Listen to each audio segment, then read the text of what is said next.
So good afternoon, everyone. I'm Rich Chester. I'm the Director of Consulting at LPA, and it's going to be my pleasure to spend the next 53 minutes taking you through a look at the new 10.2 capability called Dynamic Cubes. So we're going to talk about what a dynamic cube is, and we're going to spend just a little bit of time on slides because we're going to spend the bulk of our time actually using the cube designer and adding to a cube definition, deploying that cube, looking at how you manage it, using the cube in a report, and then taking a look at the dynamic query analyzer and the aggregate advisor capability. Then we'll recap the three OLAP capabilities that are now part of your Cognos 10 BI stack, and then we'll take questions and hopefully provide some answers at the end of our session. So, a couple of slides. So what are the dynamic cubes that come new in the 10.2 release? Well, they're an in-memory OLAP cube that is reading data from your relational data warehouse. So this is not a separate copy of the data from the point of view of, say, a Power Cube, which builds a separate object that we then use to get OLAP capabilities. This is actually reading your data warehouse directly. They're part of the dynamic query mode stack. So dynamic query mode was introduced in Cognos 10. It's the 64-bit query service. It's that extra Java that starts up when you start up Cognos. It is intended for memory caching to augment your query performance. So there's a whole bunch of caching and memory components that come with dynamic query mode. And we'll go over a quick slide to remind us about some of the dynamic query mode features in a moment just to set the stage for that. But dynamic cubes are an add-on to dynamic query mode. So you need to have enabled dynamic query mode to be able to use dynamic cubes. They are part of your 10.2 install. There's no separate install kit to download or install. Each cube represents a dimensional view of a star or a snowflake schema based on a single fact table, and this is the big news, optionally several aggregate tables. They use your relational database. You get OLAP against the relational data. You can publish the cube, treat it as a package, and use it just like any other OLAP. So you might be saying to yourself, well, that sounds an awful lot like something I already had called dimensionally modeled relational data, or DMR. Well, dynamic cubes conceptually are DMR running on DQM with aggregate awareness designed not in Framework Manager, but in a new modeling tool called the Cube Designer. So you're right, it does sound a lot like something we already have. The thing is, it's aggregate aware, and DMR you could run with or without DQM. Dynamic cubes must be run on DQM. So let's just do a quick reminder of DQM that came with Cognos 10, just in case you haven't got a lot of experience with. 64-bit query service you can enable. By default it is enabled. You'll get a second java.exe if you're run on Windows. You can see that in Task Manager. It is an addition to the 32-bit CQM or compatible query mode that's been the default up to 10. CQM is still there. All of the old query engine stuff is absolutely part of the Cognos 10. DQM was new and is the 64-bit part of the query service. It uses JDBC to connect to a database. It's not using a native Oracle driver, let's say, or the SQL Server ODBC client. It is using a JDBC client, okay? Which, as you might imagine, means that if you don't have a JDBC driver, you can't use that data source in dynamic query mode. By default, it uses a local cache, which means that your reports are going to be served as often as possible from the memory on the Cognos server as opposed to hitting the data source directly. Therefore, you're going to get appreciable performance increases in dynamic query mode, and certainly dynamic cubes absolutely leverage this notion of caching. You enable dynamic query mode in your models. So you can, in your model, you can say everything in this model that I publish should be published to use the dynamic query mode query engine, or you can do that on a package-by-package basis. You cannot enable dynamic query mode on packages that have both supported and unsupported data sources in them, so it may not let you. It may give you an error if you try to, so which is good because you can inadvertently try it and have it fail when your clients try it. From a data source perspective, what are the supported sources? These would be the supported sources both for dynamic cubes and for any dynamic query mode query. From an OLAP world, not for dynamic cubes because those are your OLAP world, but if you're going to do DQM on OLAP, TM1 certainly, SSAS, SSpace, NetWeaver, SAP BW. Notice Power Cubes are not part of that list. They are not supported in dynamic query mode. From a relational perspective, and this is important from our dynamic query mode, but also for our dynamic cube sources, DB2, SQL Server, Netezza, Oracle, Teradata, Informix, IMS, those are all relational sources that are supported in DQM and are therefore valid sources for a dynamic cube. Okay? So let's talk one last slide and then we'll jump in and do stuff. Dynamic cubes are designed, is created and managed through this thing called the Cube Designer. So you will install a modeling environment called Cube Designer in the same folder you've installed Framework Manager. You need to install Framework Manager first, then you can install Dynamic Cube Designer on top of Framework Manager. But that doesn't mean that they're integrated. The dynamic cubes have an entirely separate set of metadata that is entirely independent of your framework model. The only integration in FM is a way to launch the Cube Designer from within FM, but you can also launch it by clicking on your Start button and launching it directly. But the metadata that you're creating in the Cube Designer is entirely separate from your Framework Manager.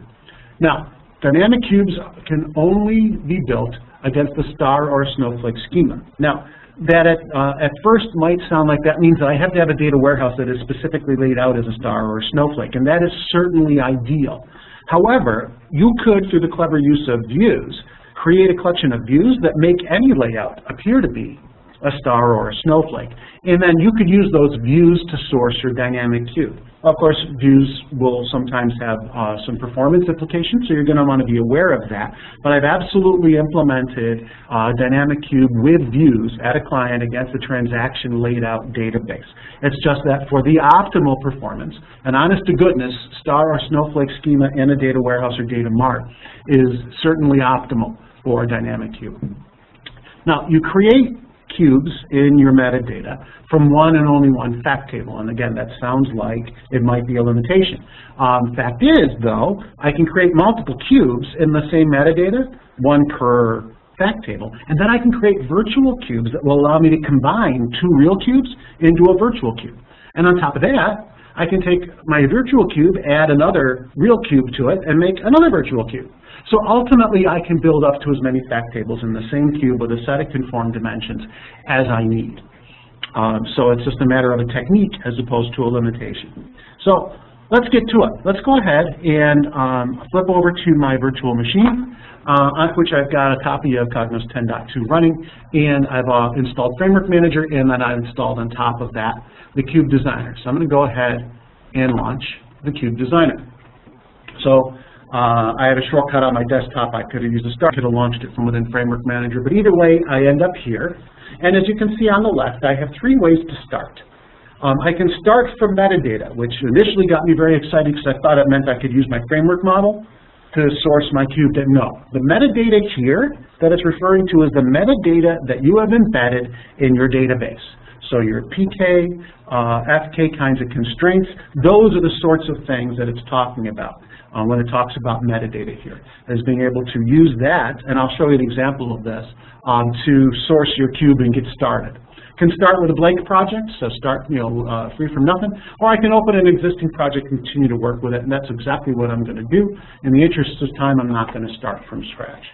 FMD are the extension for the files that are dynamic cube designs. I'm going to go ahead and I'm going to open an existing model.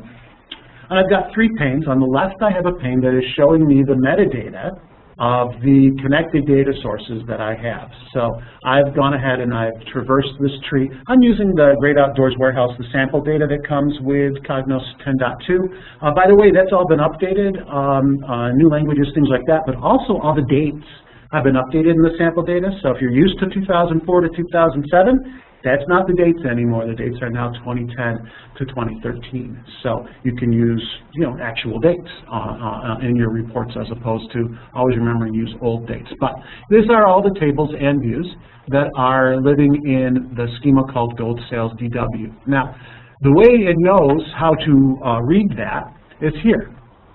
You create data sources as part of creating your project for your dynamic cubes. So you could insert a new data source by going up here to get metadata.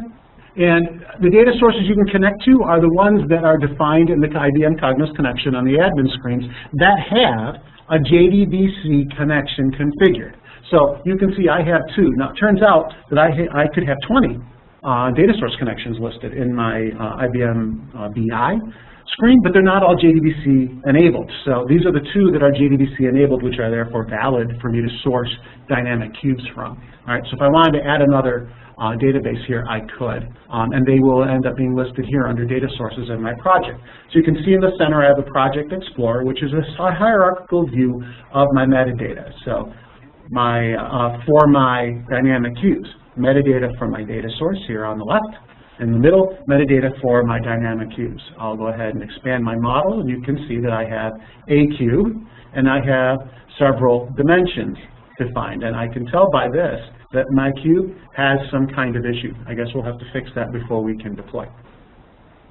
Now, over here on the far right, this is the work area. So as I double-click on things in the middle, I will get editors over here that will allow me to set properties on all of the components.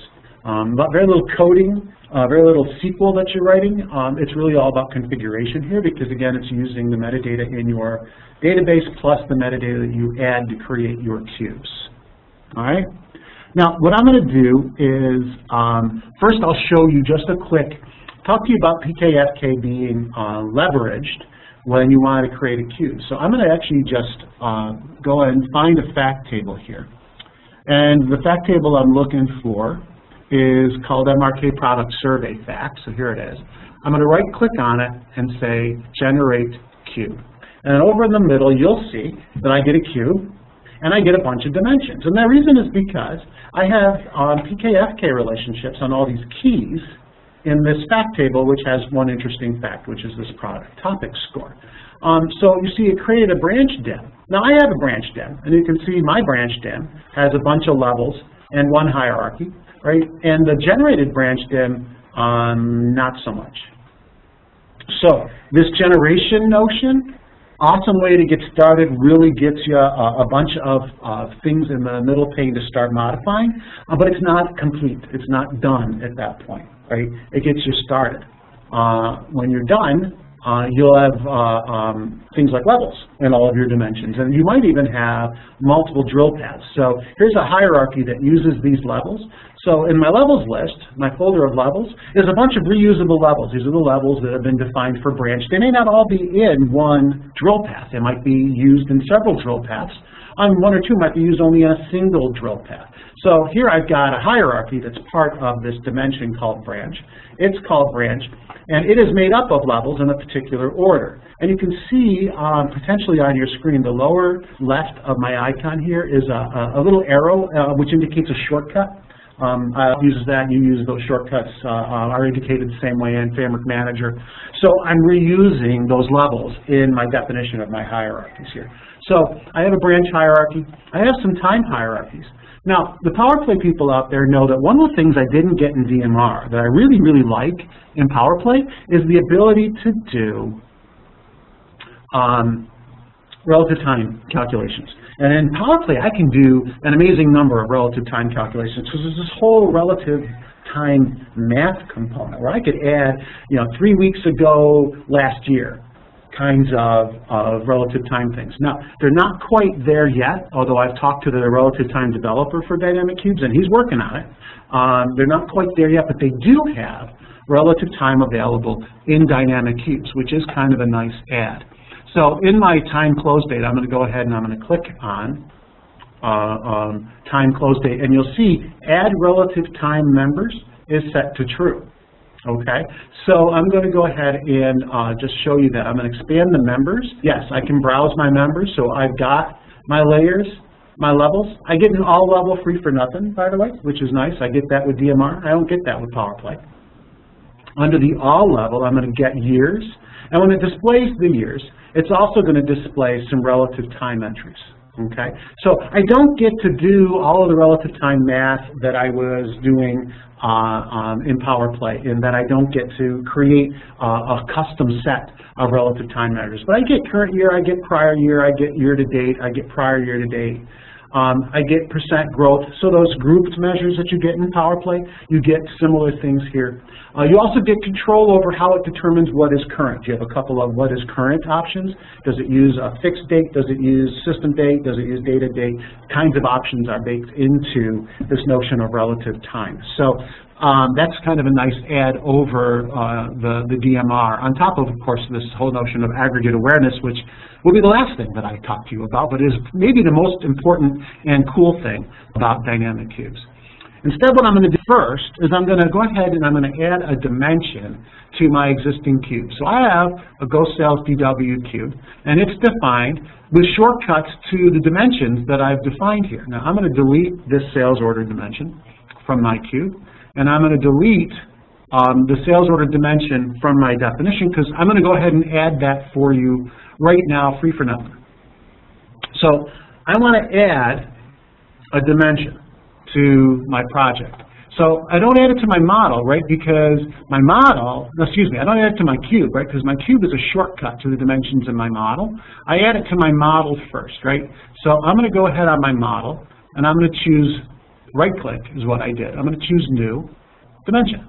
And it will give me a placeholder for a dimension, and it'll ask me to rename my dimension. And I'm going to call my dimension Sales Order. Why not? That's what it is. Okay? And you'll see it's got a placeholder for levels, and it's got a placeholder for a hierarchy. And that hierarchy immediately got an all. That's the free for nothing. And it also has a shortcut to my new level. So let me go ahead and rename my new level. And so I clicked on it, and I go over to the property sheet here. And my first level in this sales order is going to be the order number. So I'll call it my order number. Do you notice that it's multilingual? Just like everything else in Cognos, these cubes can be multilingual if you choose to implement them that way.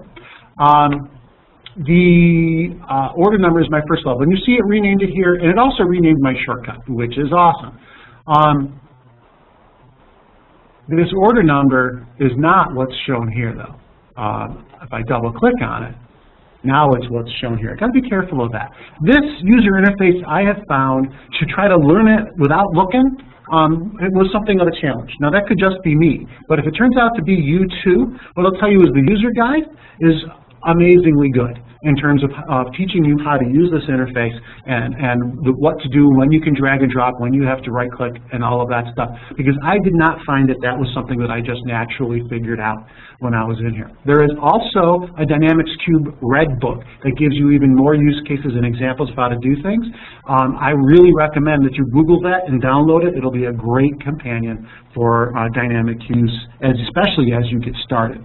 But let's go back now and finish up my sales order. Now, what I haven't told you is where I'm going to source my data, so I might as well look at that, because that's actually going to help me define my, my dimensions. So here is my sales order dim, and if I expand it over here, I'll see I have an order detail code, an order number, and a branch warehouse code available to me in this dimension. Now, I'm just going to build two levels. Order number, right, order number 1 is going to be made up of detail lines, line 1, line 2, line 3, line 4. That's my second level.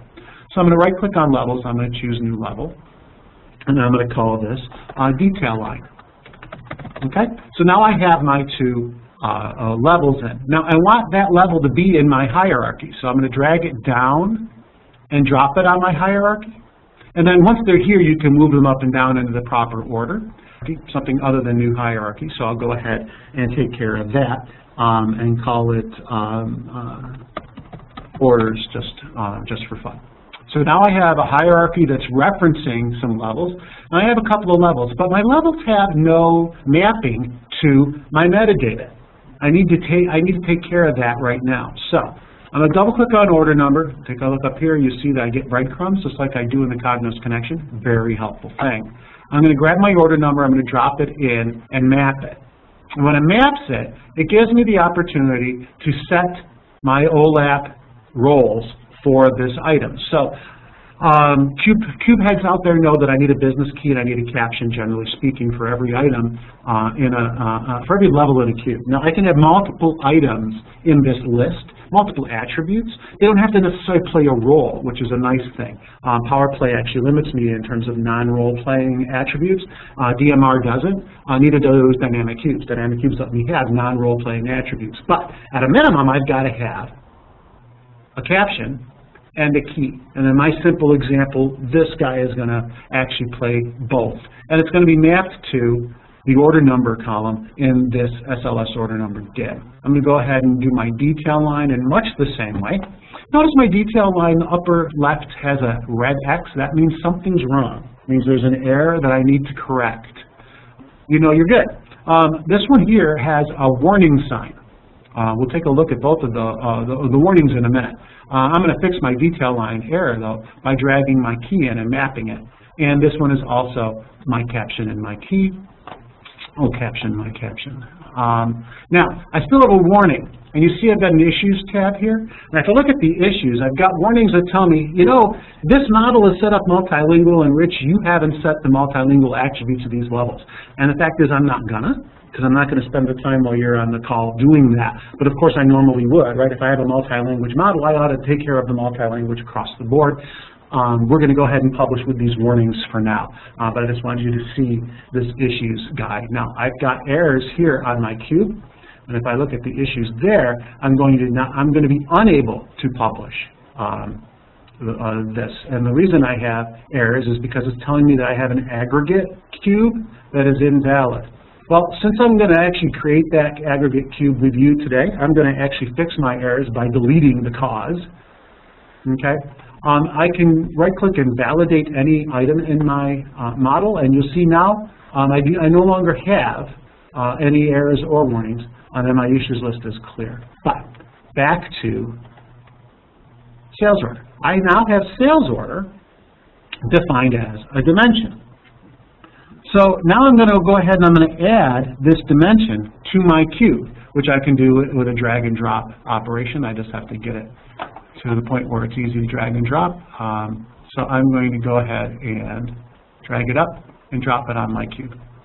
When I open my cube back up, you'll see it's listed here. If I want, I can change the order that it is by dragging it up and dropping it where I want it. So now it's here and it's part of my model, okay? Now, one of the things that I need to do, usually, right, is I need to somehow say, okay, so now I've got this dimension table, my cube's based on a fact table, how are they related? Well, if I double-click on my shortcut here, I'll actually see the table he listed here as an implementation, and I'll see all my levels. And if I double-click on my level, that's where I will see my mapping. This is inherited, right, because it's a shortcut. Right? If I double-click on my cube, I will see an edit next to the relationship column for my dimension. And when I click on that, you see it found the relationship. Why? Because the fact table that I connected this to had an FK relationship to the PK in my dimension table. So it figured out, well, that must be what he wants to use. I could add to it or change it here, but it automatically did it for me. And this is what I mean by leveraging the metadata in your database, is that it did this automatically because I had that metadata. If I don't have PK, FK, which we all know is sometimes the case because sometimes they get in the way, I would have to come to this dialog and add those relationships myself. But for this example, I didn't have to, which is awesome. Which is why, by the way, I didn't get any errors after adding it to my cube. If there was no relationship, it would not let me deploy this cube. It would make me add it. So that's how I would add a dimension to my model, and then how I would reuse it in a cube and map my dimension to the fact table. So let's get to the cool thing, which is this notion of aggregates. So in dynamic cubes, the thing that separates it from DMR running on the DQM engine is that dynamic cubes give me all the stuff that I get with DMR plus the ability to have Cognos automatically rewrite queries against my cube to use an aggregated fact table.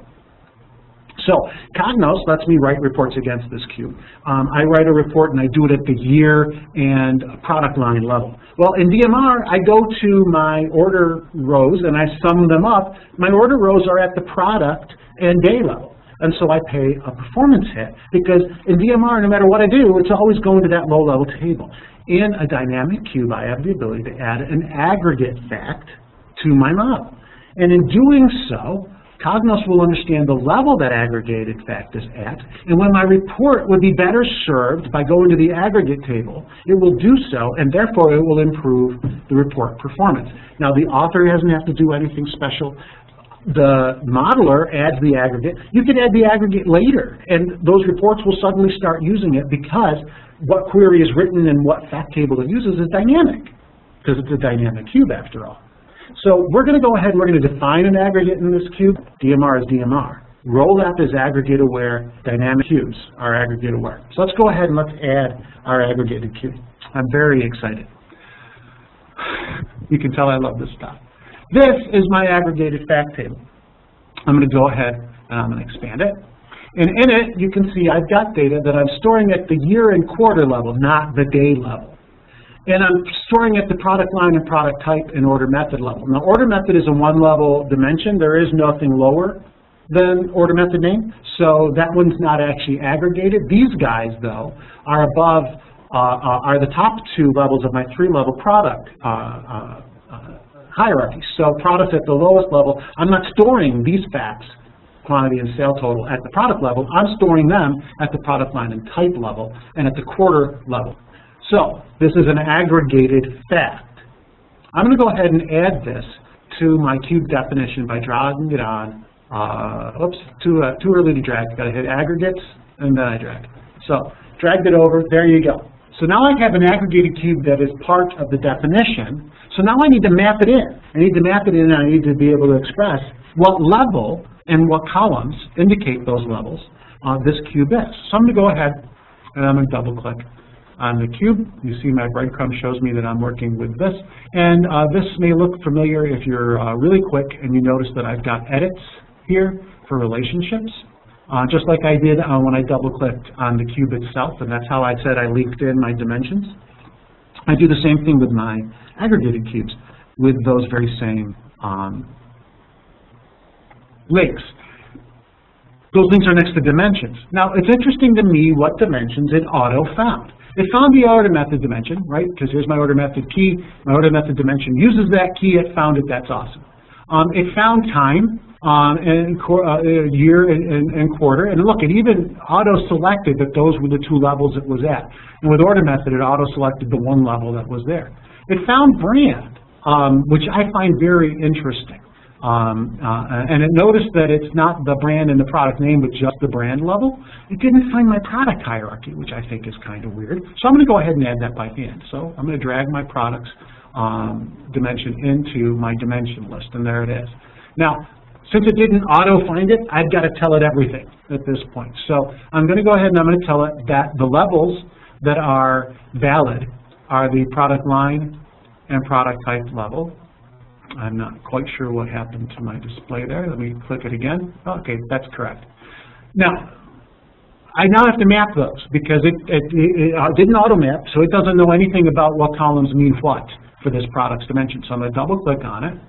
I'm going to go to my product line and double-click on it, and I'm going to go ahead and map my product line code in from my aggregate table. Okay? You see, it doesn't let me change these because it knows what product line code is. It also notice it's not the caption because I'm not going to display 100. I'm going to display camping equipment, and it knows that too. And it's going to inherit all of that relative to this cube.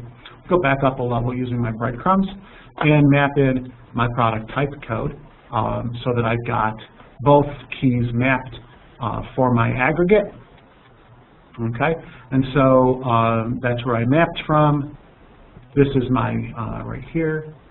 This is my list of dimensions. If I click on this order method relationship, it detected that hey, it's the same relationship I have in the base cube, so no reason for you to change it here, Rich. Okay. This guy here, once I set it up, also figured that out. but it didn't auto-figure out that this was an appropriate hierarchy to also include, so I did that by hand. Now, my aggregate cube is telling me it's got issues. I'm going to go ahead and click on Validate, and then I'm going to click on the Issues list. And by validating, it re-validated the cube, and it discovered there were indeed no issues. What were the issues? The issues were that I had to map. It didn't auto-figure out I mapped. I had to do that by right-clicking, and now it's square. There are no errors. And there are no warnings on that cube. There are warnings on my overall cube, though. If I look at the issues there, it's going to tell me that my sales order and all the levels and all of the hierarchies in my sales order dimension have not been set up to be multi-locale, and this is a multi-locale model, and like I told you, we're not going to spend time doing that together today, but that would certainly be the normal thing to do. So what have I done? I have created a set of metadata where I've got a cube that's based on a fact table.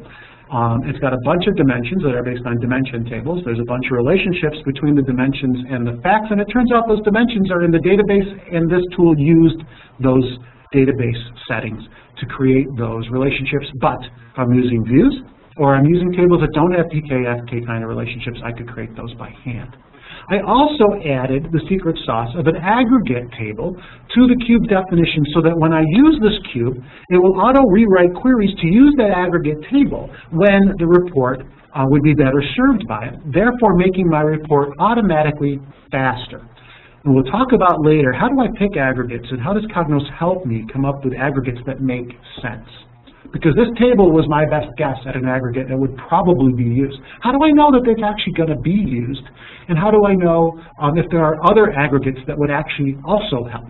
That's what we'll talk about as one of the last topics today. In the meantime, though, let's publish my cube. So I'm going to right-click on it and publish. It's a bunch of options when you publish. I am going to pick two options.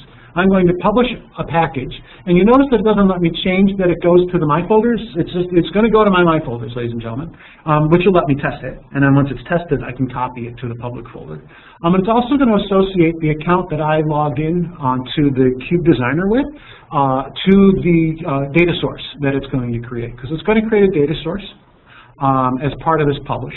And then it's going to let me associate that data source, and therefore the cube, to a particular server on which the cube will run. I'm going to go ahead and leave these other blanks because I'm going to do those by hand to show you some things up on the server. So I'm going to go ahead and I'm going to publish my cube. My package was created. My cube was published. I'm going to save my metadata before I forget to, and I am going to launch into Cognos.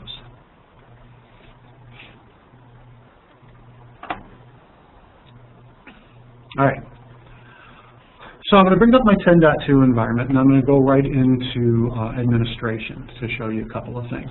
So when I publish a cube, it is creating at a minimum a data source. So under configuration, you'll see under data source connections, I have a data source, and it's got a little cube icon here. And this cube icon indicates that this is a dynamic cube data source, and that's a different type of data source than these other two. So here's two data sources. These are the guys that have the JDBC and native drivers on them. Like I said, I could have had 20 more in here that had no JDBC. They're not available for dynamic cubes. Only these two guys are because. By the way, if I have these set up already and I want to add JDBC to them, I can't actually add it. I got to delete them and reset them up, and when I set them up the second time, make sure I check the also configure JDBC option, which I found interesting. So these guys are three levels, right? Next level is the connection string, and the next level is the sign-on. These guys are three levels, but this level is the model. The level under here for this one is blank, but if I added security to my cube definition, which I absolutely can in my cube designer, all of my security secure views are here, and this is where I associate a Cognos group to a secure view so I control who sees what view in my dynamic cube. So just like everything else in Cognos BI, security is always on and always configurable. As far as cubes go, I add views to my cube definition, similar to what I do in PowerPlay. But instead of in the cube designer adding the groups to those views, I add them centrally in the administration tool, which I think is far better in terms of being able to manage security centrally and not in my model. But moving along, that will be for our two-day deep dive class, not for today, to look at security. So I now have a data source. Now, these cubes have to run in the dynamic query mode service, which is known as the query service. So I need to add this cube to a query service. Could have done that right by publishing it, but I wanted to do it by hand so I could show you that step. So I'm going to go to my dispatchers and services list. I only have one in this environment. I'm going to navigate down until I find my query service, and I'm going to edit its properties. And the properties of my query service, the first settings here are edit links. The second setting is dynamic cube configurations. I'll hit edit. I don't have any cubes running on this query service, so I'm going to go ahead and click on new configuration. It will list for me all of the dynamic cube data sources that have been defined and allow me to add a dynamic cube to this query service. So there it is, and it's currently enabled. Got the little pencil here. This little pencil, if I click on it, gives me properties I can manage for this dynamic cube, including disabling it if I ever want to. Startup trigger allows me to have external events cause this cube to reload. By the way, when I load a cube, when I start a cube, it's going to load and cache all of the members in the cube. In other words, all of the dimension numbers. Those will get cached straight away. It doesn't cache facts from the fact table. Those are cached on demand. So as I write reports, it's going to read the fact table, suck them into memory. It's going to leave them there until they cycle out because there's a finite amount of memory and there's an infinite number of reports I might write from a cube. So facts will get old and they'll cycle out, but they'll get cached on demand. But members, when the cube starts, are cached. And by the way, so are aggregates. But not the aggregate table that I defined in the model. There's another type of aggregate. It's called an in-memory aggregate. So a little force, they live in the cache. And so when I define an in-memory aggregate for a cube through a different tool, which I'll show you, I can, when I start the cube, it loads the members and it loads my in-memory aggregates right then. So that means the facts and the members are nice and fast when it's using the in-memory aggregates. Memory management is also taken care of here. A number of different options are here. For us, it's just important to OK our way all the way out so that we can associate now the cube to a query service. Now I want to start the cube. Can't do that from here. I have to go to my status tab, go to my system, and then navigate in my system view all the way down to my query service and the cube in the query service and click on the start option. So there's my navigation step here. I don't think I clicked that. Here, I'll try clicking it again. Query service is listed down here. It's a hyperlink because when I click on it, it's going to show me the cube. There's my cube, and my cube has a set of actions: starting, stopping, restart. Why would you restart? Well, that way I cache my new stuff, right? Because my data warehouse might be being updated from a member's perspective, and I want to get those new members. I can refresh my member cache though, directly here, as well as the data cache. But what I want to do is start my cube. So I'm going to go ahead and hit start. This message says, okay, the start action was sent successfully. It does not mean to start here. So this will take a couple of seconds to do its little cache activity and get fully started, and now it's fully started. Now I can write a report. So let's go ahead and write a report. So I'm going to go back to the Cognos connection. I'm going to do a real quick report. This isn't a reporting webinar. I'm just going to go ahead and use Analysis Studio. I will pick from my folders, which is where my package lives, right? The package that I published. I'll start with a blank analysis so that we can just see the default view. So this is Analysis Studio. If you've used it before, you know that on the left, it will show you the metadata, basically the model that is in the cube dimensions, the collection of facts, and you'll also be able to traverse the hierarchies on the left.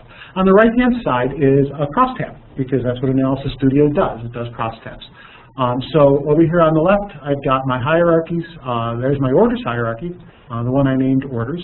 And then it's going to list for me all the orders, and then it would list for me all of the lines under the orders. Here's my product hierarchy. I'll drag that on here. This is at the product line level at the top of this hierarchy. I'm also going to go ahead and drag my time on. Oh, this one had the relative time measures on it, so I'll show you those.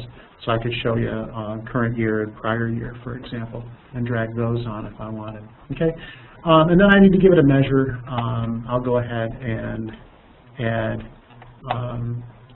quantity. All right, and so it will now update my my matrix. It will do its thing, and you're probably saying to yourself, that wasn't particularly speedy. Well, yeah, but remember I told you that it only caches numbers, it doesn't cache facts. So I'm going to go ahead and save this guy just to show you this. Saved it.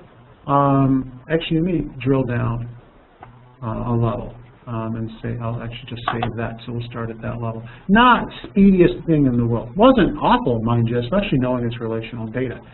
But it wasn't as speedy as dynamic cubes would imply.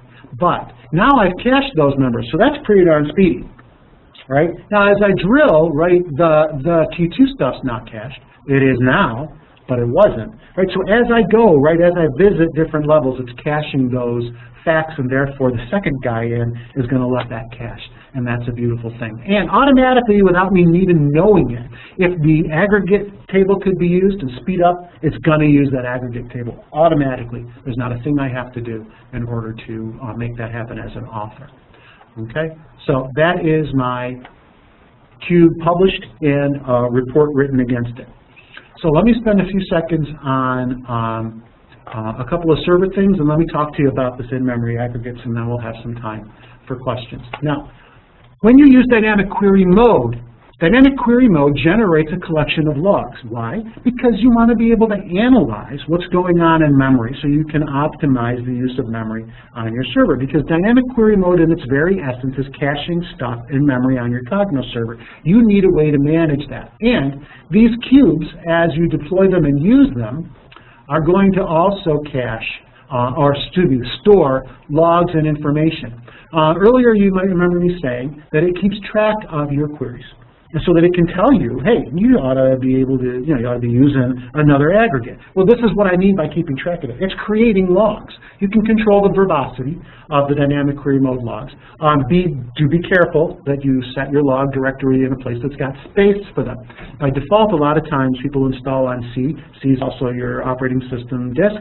Don't fill your operating system disk up by mistake by not allowing for enough room for your logs to grow. That would be a bad thing. Windows is not happy with 0 bytes left on the C drive, so just take that as a word to the wise. But be aware that this stuff is being logged. And the reason it's being logged is so we can use a tool called the Dynamic Query Analyzer. So while that's starting, I'm going to switch back, if I can, quickly to my PowerPlay. If I can figure out how to do that, or my PowerPoint, pardon me, and move you forward to this picture. So the Dynamic Query Analyzer, while it's starting up, it was introduced with 10. It's part of DQM. For 10.2, they enhanced it so that it would add this thing called the Aggregate Advisor. And this is the thing that uses those logs that I showed you out there being created, that looks at the queries that people are generating and will tell you, hey, you should add this aggregate. And that'll make these queries run faster because I'll use an aggregate table instead of a low-level table. Okay? So out on my server, I have it up. I'll go under File, and I'll choose Run the Aggregate Advisor. And it's going to ask me on what cube, Rich, and of course I only have the one cube, so there you go. I've got a collection of limits that it will use as it figures out different aggregate options. I'm going to limit the runtime to a minute so that we're not here. The default, by the way, is 30 minutes. That default, changing the default is sticky, so we're not going to wait 30 minutes, but you are going to be aware that maybe 30 minutes of analysis isn't ideal, at least not in the get-go. So it's now looking at the logs. It's looking at the reports that have been run, the kinds of queries that were generated that didn't use an aggregate table, and even the ones that did, and it's going to try to figure out if there are aggregates that would add value. And there are two types of aggregates. There are in-database aggregates. That'd be like the one that I added to the cube earlier in the model, where I added a table and I associated it with dimensions, and it's something my DBA created for me, right? Then it's also going to create for me a collection of in-memory recommendations. So my in-database recommendations are going to look like this. It's going to tell me, hey, here's a recommendation, Rich, and do these guys at these levels, like here's a month level and that kind of stuff. These are the measures you should put in. Oh, and here you go. Here's the select statement to create that table if you want to give this to your DBA and let them create it. Okay? So that's a useful thing. But the other thing is my in-memory recommendations. Now, my in-memory recommendations, yeah, those are recommendations for aggregates, yeah? But I'm not going to create them in the database. I'm going to actually publish them right from here. And it's going to save them to the cube, it's going to instantiate them in the cube, it's going to load them, it's going to cache all their members and all their facts into memory, making them super speedy. So I don't have to involve my DBA, and I get the super speedy pre-caching of those aggregates. So it's a double bonus. Now, I can clear the ones I have, right? I can add these new ones. I can also add the in-database recommendations. The in-database ones, I would have to go and I have to update my model to include and republish my model. The in-memory ones are dynamic and just start getting used once they're published. Okay, so that's a quick look at the aggregated the cube. We used the cube. We saw how caching makes the cube speedy, and now we also understand that it's logging everything so that I can make it even speedier based on real-life use. Now, you saw I gave you a ton of recommendations, and I haven't used this cube in real life but once. So you got to take the advisor with a grain of salt. You're going to want some production experience with a cube prior to actually adding new aggregates, because you're going to want to actually have it use real queries, maybe a bunch of them. Get a good cross-section of use for your cube before you go ahead and start adding aggregates willy-nilly. So back to the slides. One last slide, and then we'll take some time for questions. So with your Cognos 10 DI investment, if you will, with your apps, you get access to 3 types of OLAP technologies. If you own TM1, that's a fourth, that's totally even separate from this slide, but it also has a place in your overall OLAP strategy. But let's just focusing on the ones that come with your admin license. You get DMR, Malvern Framework Manager. It's intended for lower medium data volumes. Why? Because it's always rolling up from the lowest level, right? So there's a performance hit on large fact tables. So low and medium tends to work better. It's got reasonably low latency, and latency in this case means how fast between the time I update my data and the time I see it in my cube is it? Is it really fast, or is it not so fast?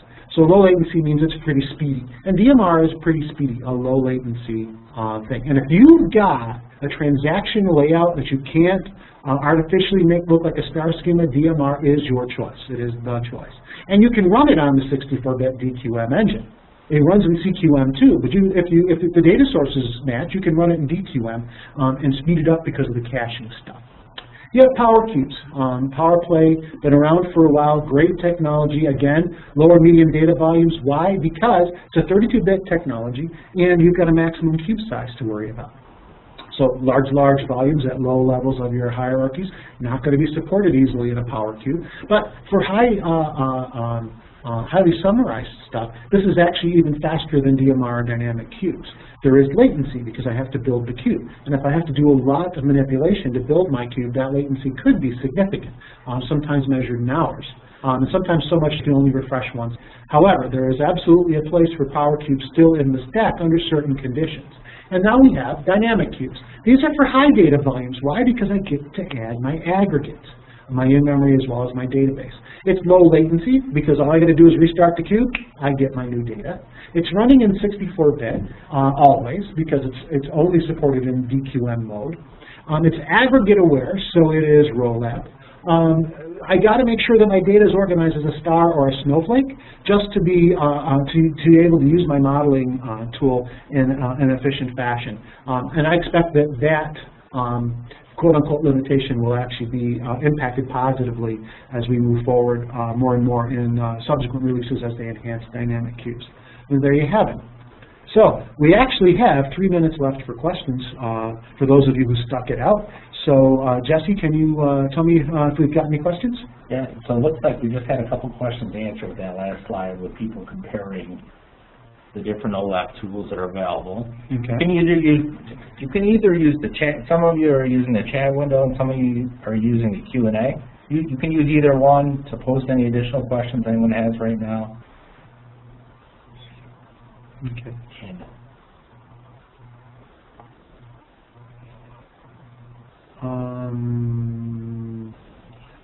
Is there additional cost for the?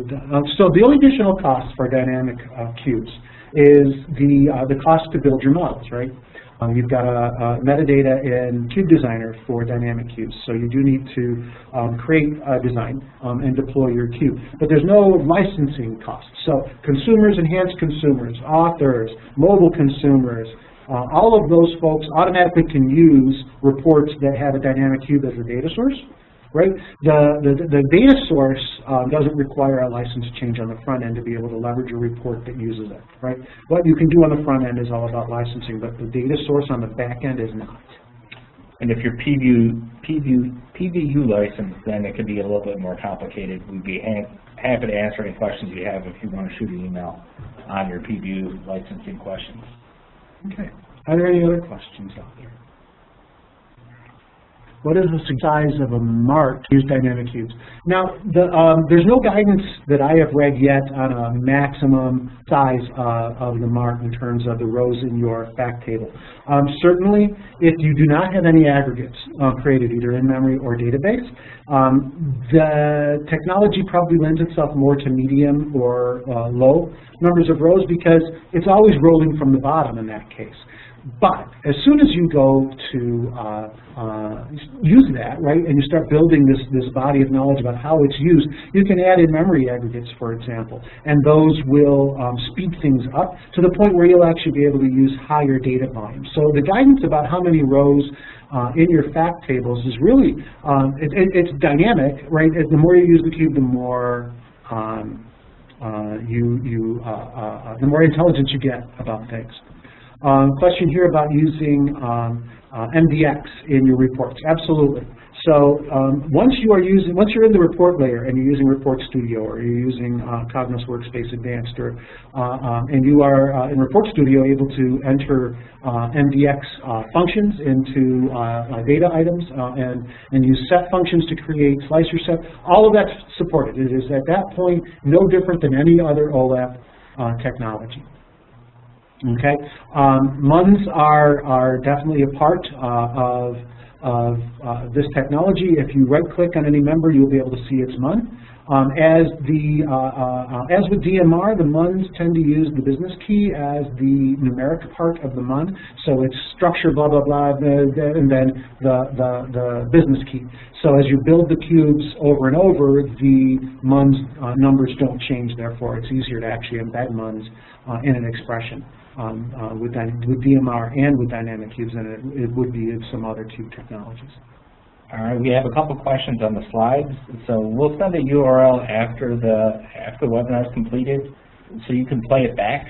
So anyone who has any questions on the slide, we'll send you a URL so you can play this back, at any time. And it's 1:01 p.m. We appreciate everyone attending today. Again, go to lpa.com/events to sign up for our upcoming events and stay tuned. Okay, thanks everybody. Thank you everybody. Bye-bye.